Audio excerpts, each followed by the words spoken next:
Welcome back, brothers and sisters. I'm Braden. That guy's Tim, and this is Second Legacy, and thank you for stopping by. This is the channel where we examine the goings-on in the two-way. We break it down, we add some commentary, make you smile with a little bit of humor, and put a delicious garnish of sarcasm right on top to start you out your day. And we are going to need it, Tim, on this episode, because we have a bit of a revolt in the ATF, or this is the greatest prank ever. You guys can let us know in the comments field below. And while you're down there, make sure you hit that like button, subscribe to the channel, and turn the notification bell on. Tim, Yes. I know how you love you some ATF, as well as I. Do you think we have a bit of a underlying issue here? Because one of the top guys in New York, can give away the lead here, said guns are not the problem. What? Excuse me? Did he say this yesterday? Like on April 1st? Or did he say it this morning? No, this was the weekend before April 1st. So it did not carry the April Fool's Day whatever. Well, he's probably gainfully unemployed at this time. Well, I mean, I'm going to be honest with you. The giveaways, he's kind of retiring in like 2 weeks. But I'm sure that has nothing to do with it. Yeah, but let's break it down, All right. Tim. Are you fully ready to dive into the world of the ATF? Just the Steve Dettel box? All of them? You ready? Yes, I'm so ready. I hope he pulls the... You look ready. Yeah. I hope he pulls that blanket back and shows us everything lying in that ATF bed. I mean, everything. All right. Well, I mean, that was a thing that you just did there. But no, it's not everything. It doesn't show you all the goodies, but he does say that. He does that. Let's dive in. I'm sure there's a reason. Okay. So what I'm going to kind of bring you into this story. This guy is the top agent in New York City. Okay. So he reflects on gun violence in this article. Now, the interesting part about this is an article that was all about the inspiration for him to do this. And it was his mom was murdered early in his life, and he was shot by a boyfriend of his mother. That's the entire impetus of this article. It goes into a lot of different things about what this guy in the ATF has done. For example, just a few high levels. He went to the ATF. He started in Miami. He's been in armed drug trafficking organization research, armed robberies, armed carjackings, gang-related racketeering, murders, firearms trafficking offenses. He also was on the special response team. So what this article is trying to do is say, look where he was, what happened, and look at what the good came out of it, right? That's what they're trying to do by building his bona fides. Well, in his tenure in New York, he goes down and he starts to build partnerships between the NYPD and the ATF and setting up processes to find out which guns were used in crimes. But this is where it gets interesting. This is number 4. He set up meetings every single day that grew into the Gun Violence Strategic Partnership.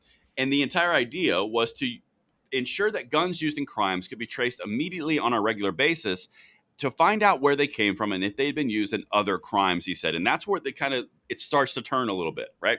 So immediately, our gut reaction on this is what? From ATF doing this? Yeah, it sounds like something that ATF would do.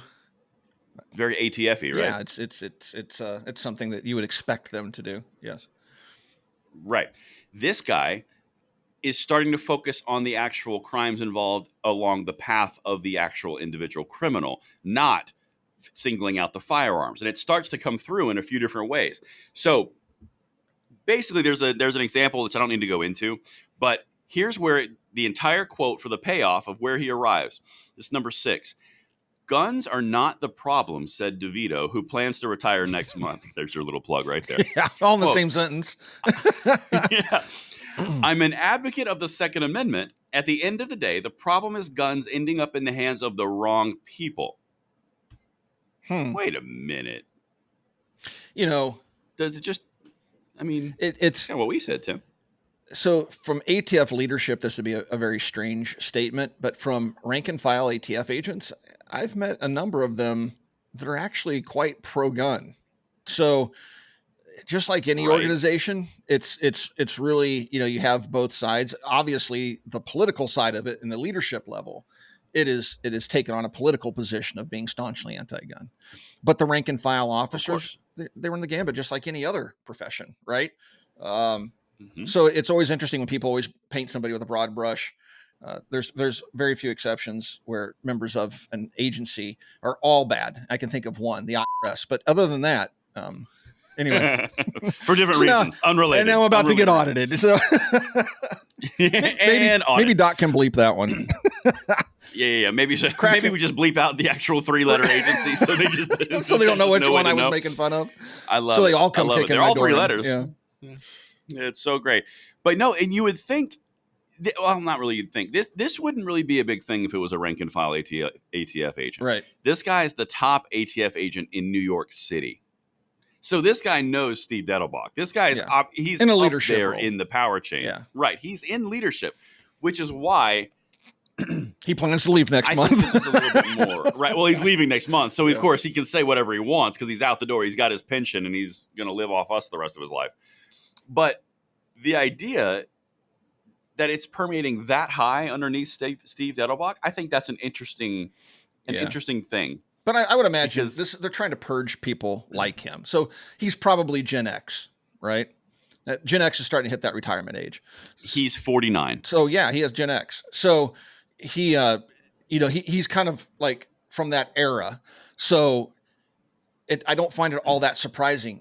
The young agents, the 30-year-old agents and the 25-year-old new agents, they're going to have a different political attitude. And I'm sure that when they hire, they're probably asking political questions. I know they have been doing that elsewhere in government lately. So Right. they're just trying to push these guys out the door. Hey, bye, thanks for your service. Bye-bye, go on, go home. And they're reshaping the agency to be a political arm of, whoever's holding office at that time. So. Okay. So that's an interesting way to take, because I actually did not get that take. That's fast. So your take on this is, yep, top guy in New York City. He's saying he's pro-gun. That doesn't surprise me. But your angle is they're saying, why don't you go ahead and retire? And since you're gone, we're going to replace you with people who have been thoroughly tested on litmus test. That's your angle there. Well, I just think that this isn't, it wouldn't be surprising from somebody from that era to be pro-gun. I'm just saying the agents that are going to replace Gen Xers like him are going to be screened more carefully to serve a political agenda, I believe, because we're seeing those types of screenings in all sorts of government agencies, state and federal. So, they are becoming very political. Heck, the military is becoming political. They shut down the entire military to assess who are the extremists, i.e. conservatives. So right, exactly. The people that follow that pesky constitution. that that's weird. annoying document written by men in powdered wigs. It's. Yeah. So that's all I'm saying is I'm not all that surprised given the generation he comes from. Okay. Well, maybe if I throw the tail end of this quote, this adds a little more color to this. Okay. Maybe this is part of the equation. So this is number 8. This is what he said in addition to the prior statements. Right now, anyone who wants a gun can use a 3D printer to manufacture the main gun body, but still has to buy the gun parts, he explained. You still have to buy certain gun parts because you can't digitally print them. But that's about to change. The next evolution, he said. Eventually, the composite plastics will become so durable, you'll start seeing them manufacturing the slides and possibly the barrels at some point in our lifetime. Does that change any of the calculus at all? Well, it depends on where he takes this, right? So that's a statement of fact. Although I would disagree that eventually composite plastics will become so durable you'll see them making things like barrels. No, 50,000 psi is pretty high pressure. I think we've already seen the future, which is actual metal printing. Daniel Defense is printing titanium suppressors, as is Hux Works, right? So we know metal printers. So Radical Firearms too. Yep, Radical Firearms, and even with metal printing, I don't know that anybody's successfully printed a 3D barrel that's done any type of serious work as compared to more conventional construction methods for barrels. But it will get there, right? That is the direction we're going, where you just literally hit print and you can print every single component of a firearm, polymer components and metal components. Take your pick. You'll be able to interchange them. So, but again, I don't see this as being an anti-gun statement. So I'll be curious to see where he takes this. Nope. Well, see, now here's where I got interested in this statement. That's a good take. Absolutely. Because you're 100% correct. It's factual. If you look at this entire article, the entire statement and direction of this guy's ethos, it's all focusing on criminals, not focusing on the availability of guns, which is direct conflict to ATF. Right. He says at the very end, guns are not the problem. It's about who ends up with the guns in their hands, which, again, is the criminal element. What we say. Right. What we say. And then he wraps up at the very end, and he's basically issuing a warning to say, all of the things that we have control over, because they control the manufacturing process through all the existing legislation, it's going to be completely null and void. Yeah. So you might want to start focusing on the criminal. That's what I get from that. Yeah. And I think you can see this panic, if you will, setting in Yes, on the gun control side, because they are talking about ghost guns, and they have to be careful with the 3D printer thing, because keep in mind, Democrats are courting a younger generation. The younger generation wants their 3D printers. So if you start talking about regulating 3D printers, you're going to turn off a large block of your voting segment. So they're dancing this fine line. They're going after ghost guns, and eventually they'll make the connection to ghost guns and 3D printers at some point in the future when they think they have the political capital to do so. So, yeah, I mean, all this is totally foreseeable, and he's absolutely right. You know, the harder you try to stop people from doing things, the more likely it is they're going to find a way to do them anyway. The more you push people, the more likely it is they're going to do the things that you don't want them doing. So, I mean, we find firearms in prisons, but then very true. So it's not like it's a firearm is something super complicated to make. Even without 3D printers, you can make a very simple firearm just by going down to your local hardware store.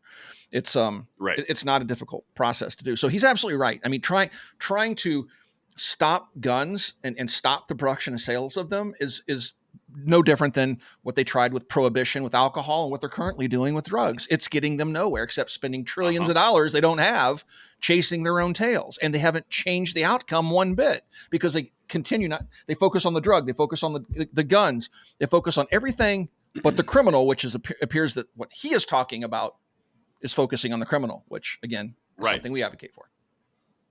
Correct. But and if you zoom out again, outside of the story, you go into a different space of all the problems that they're pointing and pinning on guns all go back to criminal element. Right. The stories that we've covered around smuggling firearms across the Mexican border, and then the Mexicans are suing the gun manufacturers. That's not their fault. That's criminals. Let's sue them for all the drugs that come across the other way. Right. Exactly. Why don't we, what's going on there? Yeah. Then you've got the Florida to Haiti thing that we covered or we filmed yesterday. It's coming out soon. That entire point is it's all pointing back to a criminal. And it really boils down to something that you just said, which I really love the way that you said it. You were describing alcohol production through prohibition and also drugs through illicit war on drugs, which is attacking illicit drug use or drug importation. All of that is fighting the decentralization, because what moonshiners were doing was they were creating their own at home and then running it and selling it. Prohibition came along, and what was the department that Elliot Ness was a part of? It wasn't. Alcohol, tobacco, and firearms. No, he wasn't. Department of Treasury, I think, wasn't he? And then Department of Treasury. Yeah, thank you. Which then turned into the ATF. Right. You were absolutely correct. Yeah. But at the time, it was Department of Treasury. Then they started doing that for years. They got Capone, and then after all that fight and violence, they're like, you know what? Alcohol's cool. Yeah. And the reason that's exactly what happened. For clarity, the reason it wound up under the Department of Treasury is because it was a tax. So many times our rights are trampled through the implementation of taxes. That's what the NFA is. There's no such thing as an illegal firearm. It's just guns you've paid your taxes on and guns you haven't. So that's exactly right. They many times taxes are used to impose constitutional infringements. So. Oh no, that's how our country was founded. You want your taxes and your T's? Yeah. Enjoy this stamp. That's why they had to pass a constitutional amendment. And I understand that that's questionable how that was done, but they had to pass a constitutional amendment to come after your income tax. So to come after your income for taxes. So income for taxes. Right. Our nation was built on the premise that we did not want to be taxed without representation. And we basically just didn't want to be taxed. We thought through representation, we could elect people that would protect us from undue taxes. Well, look at us in 2024. We're taxed to death. It turns out they just voted themselves out of the taxes. Yeah. But that's a different thing for a different time. By the way, little fun fact, Woodrow Wilson, progressive era Democrat. You're welcome. Earlier in the 19th century, World War I, or 20th century, World War I. But yeah, I think you nailed it spot on wrapping this up. They're terrified of decentralization of gun manufacturing. Yes. They are absolutely terrified. And there's nothing they can do to stop it. No. And sitting there saying that, we need to regulate this, we need to regulate that, clamping down on people pushes them the other way. And they're going to find that out the hard way. They truly are. It seems like the left just doesn't understand human nature many times. They just think that, we have this opportunity. Let's go for it. Kind of like when Joe Biden got into office. He just went for it, man. He just went. yeah, It's yeah, like, they did. I'm gonna govern as a moderate. Boy, when he got in there, there's nothing moderate man. about anything he did. So you give them an inch, they're going to take a mile, and that's where they're going to go with this. But yeah, anyway, it'll be interesting to see how this whole guy's retirement goes. Probably won't hear anything else from him ever again. But it's really interesting, definitely, to point out the fact that there are people within ATF that aren't rabidly anti-gun, at least as of this recording. For now. For now. All right, guys, let us know down below. What do you think? Do you think this ATF agent is wise? Do you think he's a gun grabber too, and he's just trying to mask things because he wanted some media time? Let us know in the comments down below. Thank you for watching Second Legacy, and we'll talk to you guys soon.